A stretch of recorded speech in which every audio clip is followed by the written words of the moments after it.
দেখুন, বিষয়টা প্রচন্ড জটিল এবং কমপ্লিকেটেড হয়ে যাচ্ছে আস্তে আস্তে। একটা সাধারণ প্রক্রিয়াকে কি করে অসাধারণ করা যায় তার চূড়ান্ত প্রমাণ দিলেও নির্বাচন কমিশন এবং পশ্চিমবঙ্গের তৃণমূলের সরকার।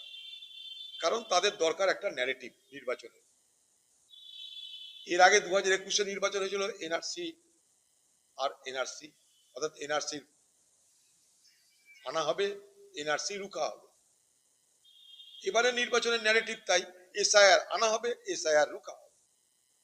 এই ন্যারেটিভটাকে, এই স্লোগানটাকে বাঁচিয়ে রাখার জন্য বিষয়টাকে জটিল থেকে জটিলতম করে দেওয়া হচ্ছে।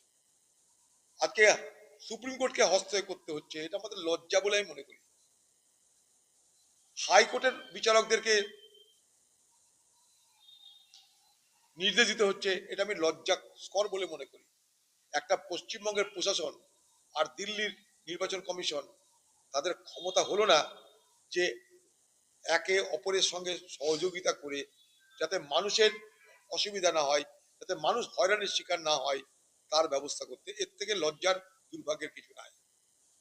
তাই তো আমরা প্রথম দিন থেকেই এই ধরনের এসআইআর এর বিরোধিতা করেছি রাহুল গান্ধী নেতৃত্বে, আপনারা সবাই জানেন। আর এই পশ্চিমবঙ্গ সরকারের দ্বিচারিতা এটাও দেখছেন। আগেও বলেছি, আজও বলছি, পশ্চিমবঙ্গ সরকারের প্রশাসনের সমস্ত কর্তা ব্যক্তিরা দিদির কথায় ওঠে, দিদির কথায় বসে। তারা সহযোগিতার বদলে বিষয়টাকে আরো বেশি জটিল করতে চাইছে। আমি জানি না বিচারক মন্ডলী এই জায়গায় কি হস্তক্ষেপ করে কি করবেন, আমার জানা নাই। কারণ তাদের এটা সাবজেক্ট বলে আমি তো মনে করি না। তবুও তাদেরকে তো সব সাবজেক্টে পারদর্শী হতে হয়, কারণ তারাই আমাদের বিচারক, তাদেরকে মানুষ ভরসা করে।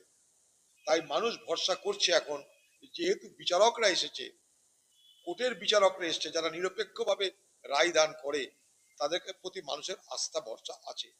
তাই বিচারকদের প্রতি এই আস্থা ভরসা নিয়েই অনেক মানুষ, হাজার হাজার মানুষ, তারা আজকে অপেক্ষমান।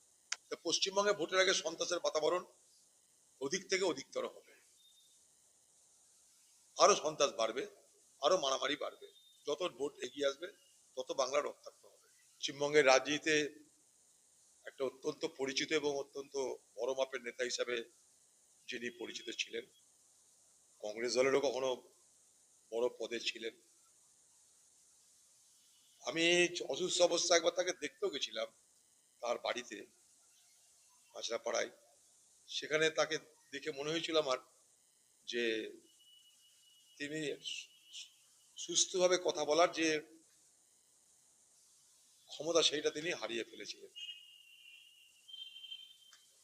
তো যাই হোক, সবাইকে আমাদের আজ না হয় কাল যেতেই হবে, হয় শ্মশান না হয় কবরস্থান। তবে খারাপ তো লাগছে, খুবই খারাপ লাগছে। আমি তার পরিবারের প্রতি, শোকাকুল পরিবারের প্রতি আমার পূর্ণ সমবেদনা প্রকাশ করছি এবং তার আত্মার চির শান্তি কামনা করছি।